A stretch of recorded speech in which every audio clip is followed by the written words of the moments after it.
आज के इस इंपॉर्टेंट वीडियो में हम दो अलग अलग विषय पर चर्चा करेंगे। दोनों भी बहुत ही सोच विचार के मुद्दे हैं, दिल दहला देने वाले हैं। पहला मुद्दा यह है कि आप में जितनी क्षमता हो, आप जितनी लड़ाई लड़ सकते हो उतनी लड़ना चाहिए।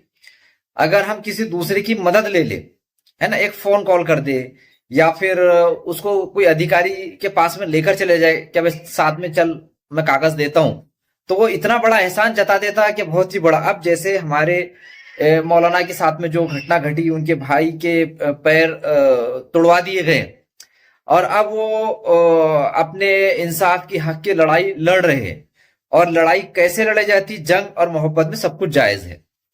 तो कुछ लोग साथ में चले गए, एसपी कलेक्टर के साथ में निवेदन देने के लिए, 4-5 फोटो खिंचा लिए और बाद में इस तरह करने लगे, भाई हमारी वजह से हुआ, हमारी वजह से हुआ। अरे भाई मौलाना कई सालों से जंग अपनी लड़ रहे हैं, तो तुम सिर्फ फोटो खिंचा लिए साथ में तो बोलते भाई हमने करे सब, है ना, फिर हमारी सुनो, ऐसा करो वैसा करो। अरे भाई उनके साथ में जो घटना घटी है, उनके भाई के पैर तुड़वा दिए गए, वो अपनी लड़ाई लड़ रहे हैं और अगर आप उनकी मदद करना चाहते हैं तो करो, नहीं करना चाहते तो कोई जबरदस्ती नहीं।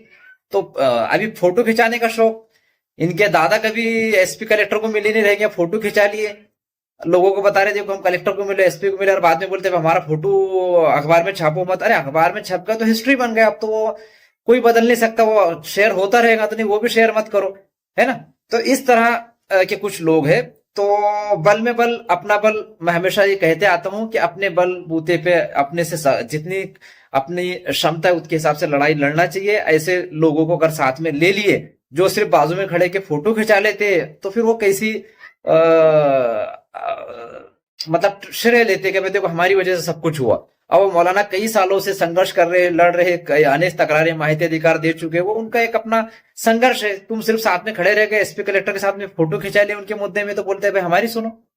खैर ये मुद्दा हम यहीं पे क्लोज करते। अब दूसरे मुद्दे की तरफ आते कि लोग किस तरह मदरसे मस्जिद की जगह पर दादागिरी से डंडे के बलबूते पे ताबे करते हैं।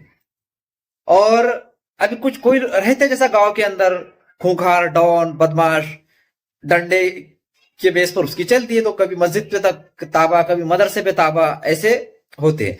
तो अभी क्या है ना कि सवाबे जारिया, जैसे हमने कोई पेड़ पौधा लगा दिए, उसके फल आएंगे, तो मरने के बाद में भी पौधा लगाने वाले को सवाब मिलेगा, है ना।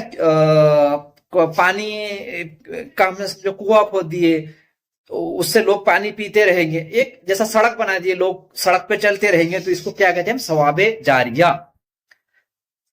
तो सवाबे जारिया की ये कुछ मिसालें हो गई। किसके साथ में समझो किसको इल्म सिखा दिए, है ना, ये अच्छे काम हो गए, तो उसको और मतलब बढ़ावा देते रहना चाहिए, ताकि अगर वो नेक काम करने वाला मर गया तो कब्र में भी उसको सवाब मिलता रहेगा। ऐसे सिखाते ना आपने। तो किसने पेड़ पौधा लगा दिया, कुछ अच्छा काम कर दिया, तो उसका सवाब जारिया कब्र में भी मिलता रहेगा। और अगर कोई बदमाश ने डंडे के बलबूते पर मस्जिद मदरसे की जगह पर ताबा कर लिया और उसके मरने के बाद में उसके बच्चों ने ताबा हटाई नहीं, कोई मजलूम मजबूर की दुकान तोड़वा के अपनी दुकान बना दिए, है ना, गुंडागर्दी के तहत डंडा हमारा चलता है, हाँ हमारा ताबा चलेगा। तो इस तरह अगर किसी ने मस्जिद मदरसे की जगह पर जबरदस्ती ताबा कर लिया, आप देखो मस्जिद मदरसे की दुकान अगर आपको लेना है तो उसकी बाकायदा हर्रासी होती, पंच होते हैं, वो फैसला करते हैं, फिर तब कहीं जाकर किसको किराए से दुकान मिलती है। अब वो ऑलरेडी अगर किसी ने दुकान किराए से ले लिया, तो उसकी दुकान तोड़कर अपनी दुकान रातों रात बनाना डंडे के बलबूते पर, ठीक है, और बाप के मरने के बाद बोलना कि हमारे अब्बा की निशानी है। तो अगर वो कोई पेड़ पौधा लगा रहे तो सवाबे जारिया कहलाती थी। ये तो दादागिरी के तहत मस्जिद की जगह पर अगर किसी मजलूम की दुकान हटाकर अपनी बगैर हर्रासी की दुकान ले लिए, तो इसको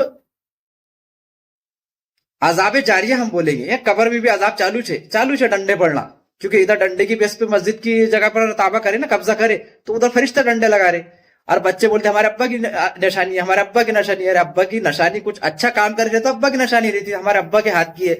अब्बा ने अगर कोई पेड़ लगाए होते, रास्ता बनाए होते, पानी के पीने का इंतजाम करे थे जिससे जानवर इंसान पानी पीते, तो उसको सवाब जारिया अब्बा की निशानी फखर से बोलना था। ये दादागिरी से तुमने मस्जिद की जगह पे ताबा करे उसको अब्बा की निशानी बोले, शर्म नहीं आती तुम्हारे को?